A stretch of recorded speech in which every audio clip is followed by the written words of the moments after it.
Recorded live with little or no editing. It's Defense Up. I'm Run 7. How you doing? Today we're going over Jgiusti's defense. Jgiusti is in chat with me right now. And if you want to be a part of the conversation, you can find me on Twitch Tuesdays and Thursdays, 9 to noon on the West Coast. We have a lot of fun. You should come be a part of that. It's free. If you've never been to Twitch, you're missing out. It's an amazing place to hang out. It's a wonderful community, and we have a lot of fun on Twitch. We grade on 5 different criteria. It's who you're using, their placement, their power levels, their ISOs, and what kind of mood I'm in. All right. This is Jgiusti's smallest team, he says. Let's see how good it is. He's got this guy in here for the passive. All he needs to do is spawn in. You do make him a skirmisher. That way, in case he gets a shot off, you're getting that one vulnerable. But if he dies, who cares? This is a pretty good team on offense or defense. You throw in Captain Marvel for the military bonus. That helps. All these guys are military, obviously. It's a pretty good team. I like skirmisher, striker, healer. These are great ISOs, good placement. I like everything going on here. I do like that he's got this guy here next to Red Guardian. So if he dies, it's got gap placement. And then you've got Black Widow going invisible also. So it's a really good setup. I like that. A for the team. Moving on. Mercs with Surfer. I've been seeing more and more people put Surfer on this Merc team. I'm going to have to practice against it. It looks like it could be pretty stubborn. You're basically throwing in some RNG factor here.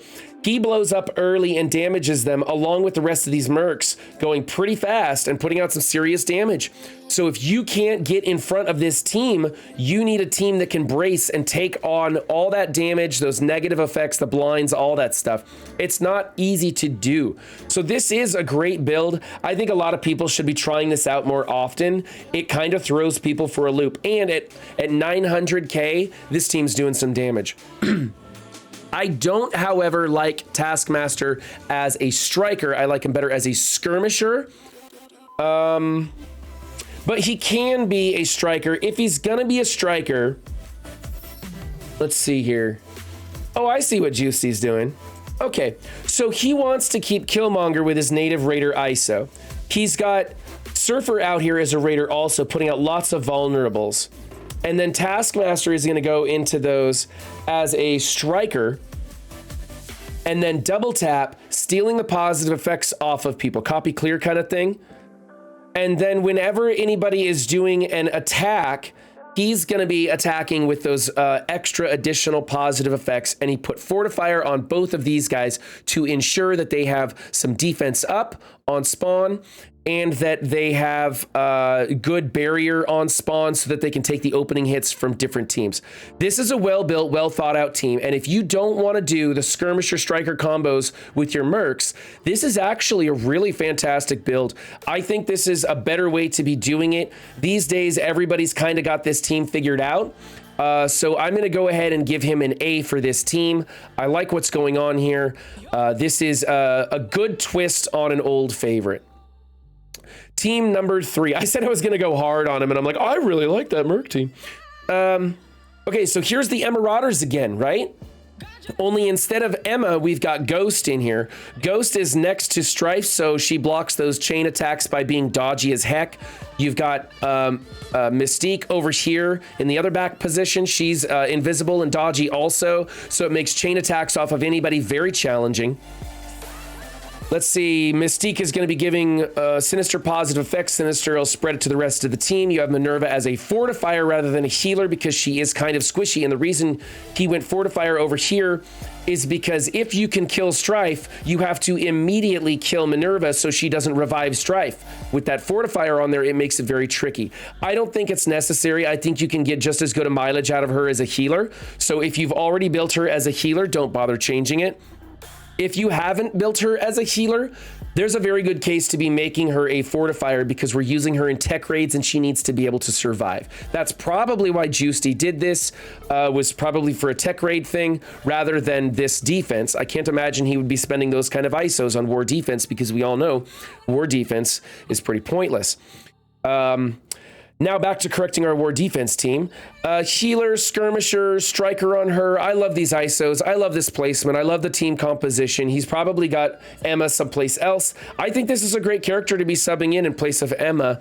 It's gonna add you some value There's not a lot of negative effects being applied that she's going to be prolonging, but just that damage and the health steal and stuff, it's a pretty good pick. It's the turn meter rewind that he's really going for. Unfortunately, we only have like one vulnerable going out at a time, so the chances that she's going to attack into that vulnerable, I guess it's 20% chance, but there's nobody else here to be making into a raider or a skirmisher, so it works. I'll give you an A for that. I like the team. Let's move on. Team number 4 is New Warriors with Drax and Shuri. Shuri is throwing out some energy, hopefully to Dagger, so she can ult on turn 1. Probably not, but it's a thing. He's got her as a fortifier. Again, that's because of tech raids, throwing her in there, keeping her alive through the tech raids. And then Drax in here just to cause some problems. You kind of have to come into it with like Zemo to clear that taunt and then put a ability block on the right person, probably going to be Cloak, so that you have the time to kill Dagger, or you could just put it on Dagger and hope you can cleanse off the blinds from Cloak. Doesn't really matter how you want to do that. Skirmisher and Raider, another person putting Raider on. I'm seeing her as Raider more and more. Maybe I should try this out. I'll have to find out. If you guys like her as a Raider, let me know down in the comments. I'd like to know because I'm seeing it a lot more often. It seems like it's a pretty popular pick. I personally like the Skirmisher Striker combo between those two, but we'll see. Could be a high-end raid situation. There's nothing wrong with his team. It's done well. I like the placement. I like the power levels, the ISOs, everything. It's fine. I'm going to give you an A for that team. Team number 5 is Web Warriors with... Ooh, look at that. Yo-Yo. I haven't seen Yo-Yo in here. Subbed out Miles for Yo-Yo. You're going to catch people off guard because people aren't going to notice that this is Yo-Yo if they glance at the team. They might still think it's Miles. However, she is going to be putting offense down. Ooh, wow. Yeah, she's going to be applying negative effects all the time, which coincides with their kits, making them even harder to kill. Whoa, this is a tough team. I like this. I really like this. I'm going to try this. A+ for this. I want to see how this works. This is a great idea right there. I like that. I was using Doc Ock on the team in place of Miles, but this is a great one. That's really cool. Yeah, take note. Placement, power levels, who he's using. A+ for that one. All right, here's where he put Miles because he's got synergy with this team and he wanted to take Chavez off and make it probably an eternal Chavez defense. This is what I'm doing also. It still works wonderfully. Really powerful up here. You're getting almost as much value out of the team. They just don't get going as fast. But the teams that beat the 5-piece will still beat this, so it's not really a big trade-off. What you're basically doing is gaining a better defense here, keeping this defense the same, and then you're gaining an eternal Chavez defense with Chavez elsewhere, or whatever Chavez defense he's running. I like the ISOs, the placement, the power levels, everything's great. A for that team.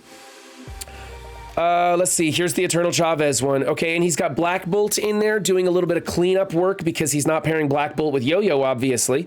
So this is a great place for your Black Bolt to go. He's got Loki over here, which adjusts the speed. So Cersei goes first, softens him up. Icarus wipes him out, and anybody left standing is burped off the field by Black Bolt. This is a great team. Only really works once, though, because there's no energy going back into these guys. It's still going to be a tough team the second time around because, I mean, the Eternals are just tough. But they're going to be coming in with their specials rather than their ultimates. Yeah, I love it. You have 3 strikers and only 2 people putting out vulnerables, but it's really not about the double taps on those strikers, so that doesn't matter. Okay, A for that team. And we got Black Order. Is what it is. You have Raider over here. That's something new. I really like the Skirmisher Striker combo. They do hit enough people to get vulnerables out there, and you're just trying to like get your 7 Red Star Thanos to do some more damage. I mean, that's okay. I like him better as Skirmisher Striker. I see what you're trying for. It's something new. I tell you what, I won't dock you for it because it's new and I'm so tired of seeing the same old stuff. And there's a case to be made for it, but I can't give you an A+ for this because I do think the other build is better. But I'll give you an A for that one for trying something new. Team number 9 is Doc Ock on the SA team with Swarm. So we replaced Fury and Kestrel with Doc Ock and Swarm. Now, Swarm has some synergy with Doc Ock. He's a chargeable character. You're getting some value there. So if you did build up some of your chargeable characters, this is a thing to do. What's happening here, though, is I'd like to see a placement swap. put Doc Ock over here so that the deflects are going to Hill and Carter, and he's blocking everything to begin with anyway. Like, he always blocks, so he doesn't need deflects. That way, everybody's getting deflect except for Swarm. I think Swarm gets something else from Doc Ock. And that way, people are healing up a lot because of Maria Hill's kit. So I think a placement swap. I think the ISOs are good. I'm kind of surprised you don't have Maria Hill as a fortifier or as a skirmisher, actually. A lot of people making her a skirmisher for raids, but whatever. Taking her into GD5, it looks like. All right, so placement swap there. I'm going to go A-. It's a good team. Team number 10 is the H for H. Again, we're seeing Shang-Chi in the corner. I don't like that. I think we should be swapping places. So I think it should go Misty Knight, Luke Cage, then Colleen Wing, then Shang-Chi, and then Misty, or then Colleen Wing, right? So Colleen Wing and Misty in the corners with Iron Fist, Yeah, rotate these three, one to the left. Rotate those three, one to the left, and you'll have a good team. As is, it's really close. Going for the crit damage rather than the vulnerable out there. That's a thing to do. No problems with that. There's a lot of different things you can do with Iron Fist. Trying to have him crit on his attacks is one you can do. I'm going to go A- for this. I think a small tweak to placement would benefit you greatly. Yeah. Omega Red just subscribed. Thank you for the subscription. I appreciate that. If you want to have your team featured on Defense Up, then please, links from the description, find me on Discord, send me 3 screenshots of your defense. I'll put you on the list, and you can be featured right here along with everybody else. Remember, guys, don't just have a good game, be good to yourselves and others too, and I'll catch you next time. Bye.